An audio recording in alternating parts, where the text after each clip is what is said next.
All right, we are back with the next part of Gaming Talk, episode 17. This is what new update you want for the PS4. New update for the PS4 incoming. You can sign up, and I have the link in the description. You can sign up for the beta that Sony is doing for the PlayStation guys. You can sign it up for the beta. Now, my whole thing is, what is going to be new features that they're testing out with the beta testers? But the truth and honesty is, what do you want for an update for the PS4? Life, talk to me. Man, that's a good question, because I actually hadn't even. I was trying to even think about what updates would I want, what features would I want, and I guess the thing is, I would have to think about something that just makes me gripe. I don't know. I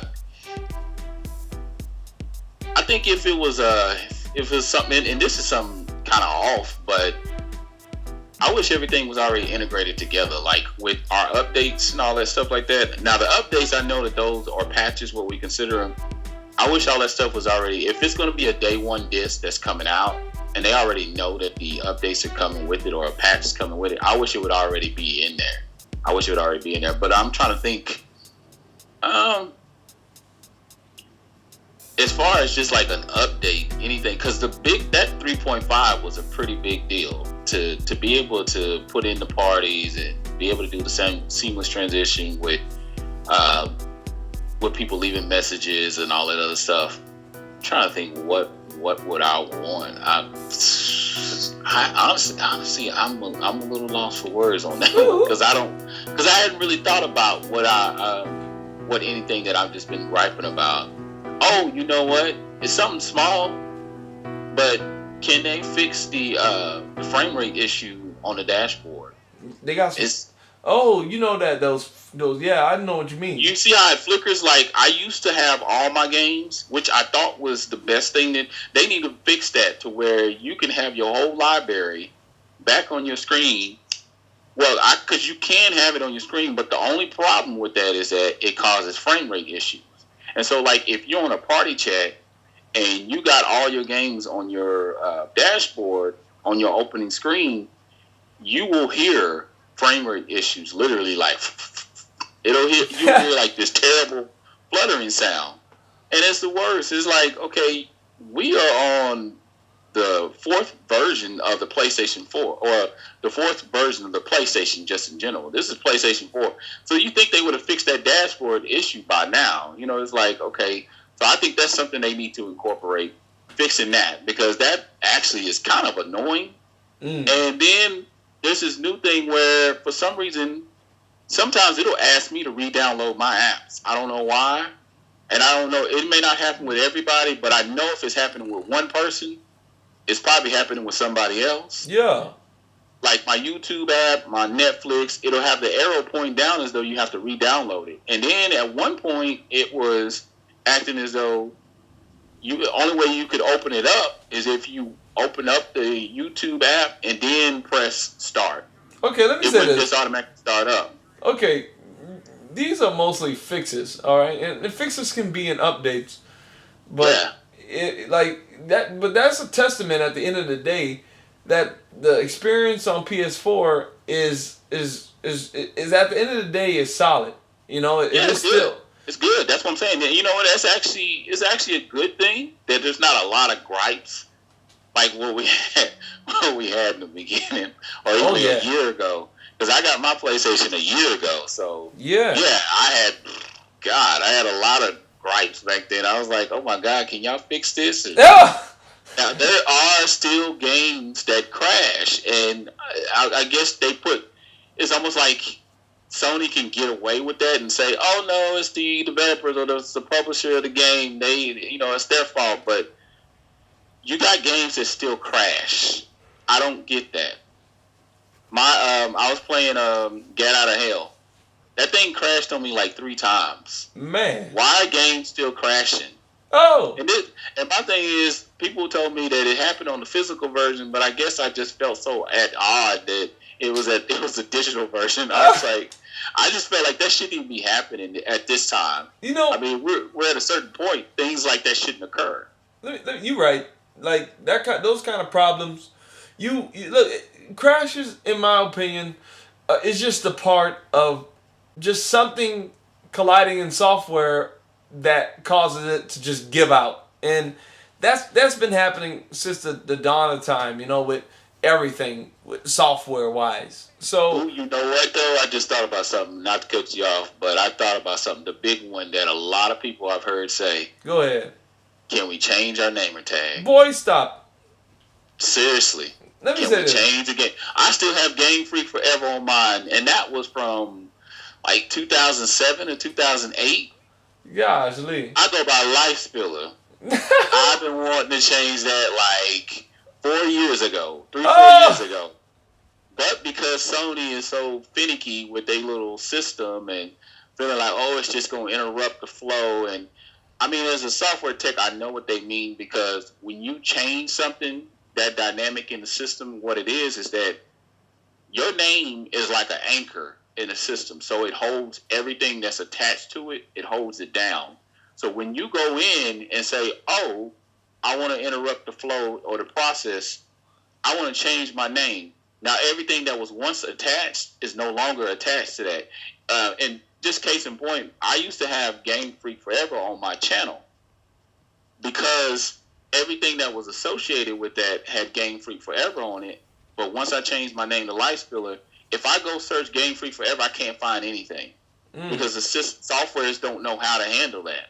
So I think the big deal with that is that it would interrupt the flow.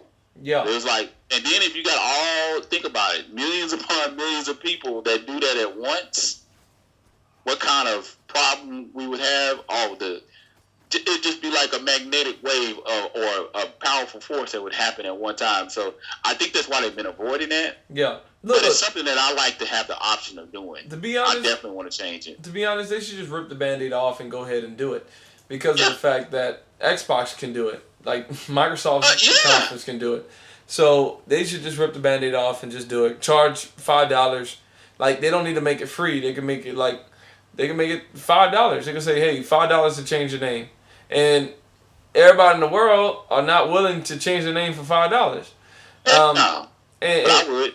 You would, but some people like, man, I'm good. I ain't gonna drop no $5 to change no name. True. And that's true. And with that money, you know what? And that's something they would have to take to the head and just tell them, hey, man, let's just make that an option. Yep. And like you said, if that was a serviceable fee, then people, because we can change our avatar as much as we want to. We can change it till we're blue in the face. Oh. And it's no big deal. It's not a big deal. So, but yeah, I can see the big deal with changing the name. There's so much tied within the program. Yeah, I could see that being a big deal. Yeah. Just because I'm a software tech, but I mean, otherwise I'd be like, but as a gamer, I don't see the point. Man, I don't see the point in not allowing us to be able to do something as especially with us having, because the big gripe that, the last few months, PlayStation Plus with the software lineup, it sucked. It sucked. Let me say this about the PlayStation lineup. Now the discounts, it's almost like, I guess the best way you can look at the PlayStation Plus is like saying, I got a good membership. You know what I'm saying? Yeah. I got a good membership with great discounts, because I picked up a lot of games this year because of the PlayStation Plus. Had I not had the PlayStation Plus, I probably wouldn't have picked up half of the digital titles that I picked up. Let me say this about PlayStation Plus. If they just would, in my opinion, you can have the crappy game lineups, but remove online multiplayer from it. Remove it. Remove that from it. Let that membership be for, like you said, good deals, discounts, and so forth, free games. Let that be for that. In that way, because seriously, like, it's not Sony connecting us to these developers. Like, it's our internet connecting to these developers' routers. Our right. network. So we're already paying for a service. Yes. So it's like they double fisting you. So it's like, already, okay, you're paying for internet, but then we're gonna make you pay for PlayStation Plus as well in order to do what you already paid for. So it's almost Yeah, like you're paying twice. exactly, and that's And the one. it's crazy. That's That's the one crazy when you thing think about it. on the PC side where it's more free. Like you pay for your internet bill and you get to play online. Yeah. Woohoo! And Yeah. yeah, man, that's probably what. I can see it starting to come to a place where it's going to probably be phased out. They As far as making. the online, I think they're good. I think they're going to eventually get to a point where they will phase that out because they're going to start to see that people are going to back away, especially with PlayStation Plus not really just being all that with the game delivery.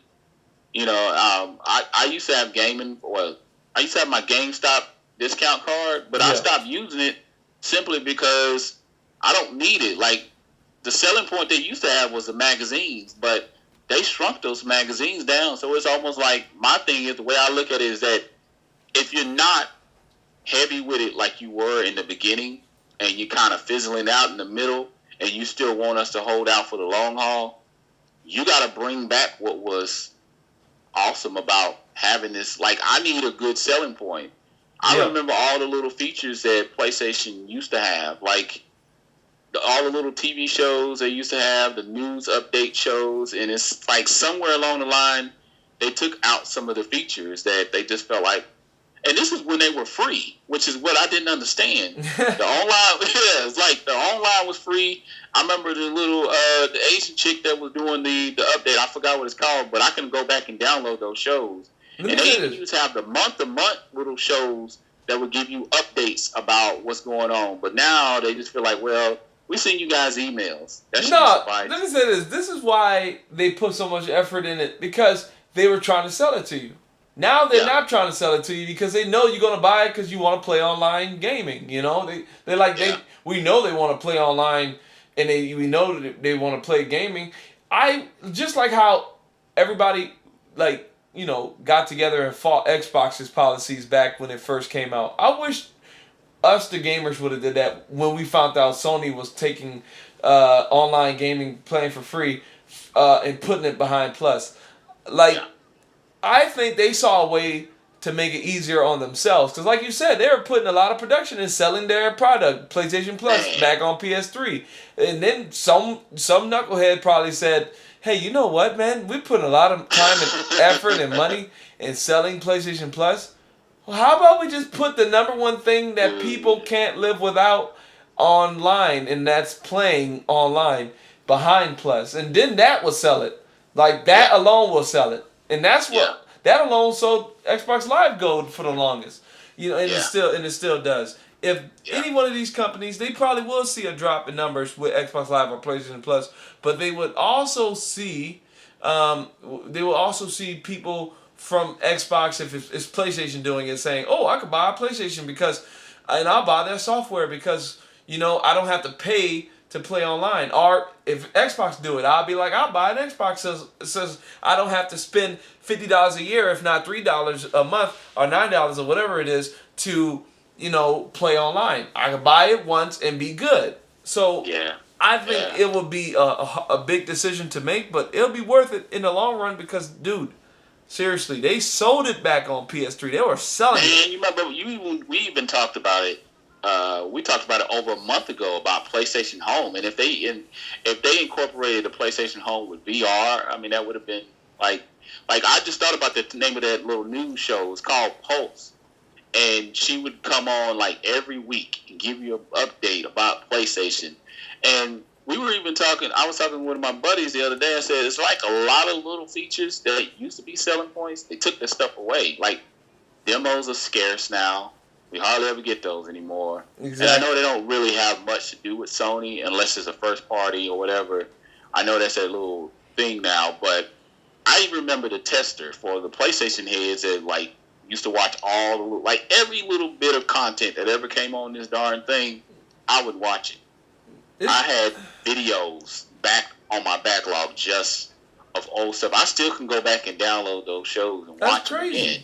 That's crazy. And let me say, look, that's maybe the update we want. We want PlayStation Plus to take away online gaming, playing on games online, and become a good service again, like it did back on PS3 as far as value goes. But write in the comment section, viewers, what do you want from the PS4 update that's coming out soon, that's inevitable since the beta? And like I said, that's going to be in the link in the description. Go check it out there if you want to sign up for the beta. But yeah, we're gonna move on to our topic of the show.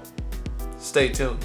Everyone's calling it NX now. Third-party developers are calling it NX, man. Like, is this gonna be the real name for this thing? But anyway, the question is the portable nature, because the rumor has it to where it's gonna be a portable. It's basically picture an iPad, and both sides of the iPad can detach and become controllers.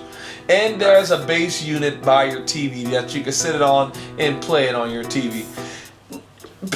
Life, is this another gimmick like the Wii? Will millions of people buy this thing and then be done with it after the life cycle's over?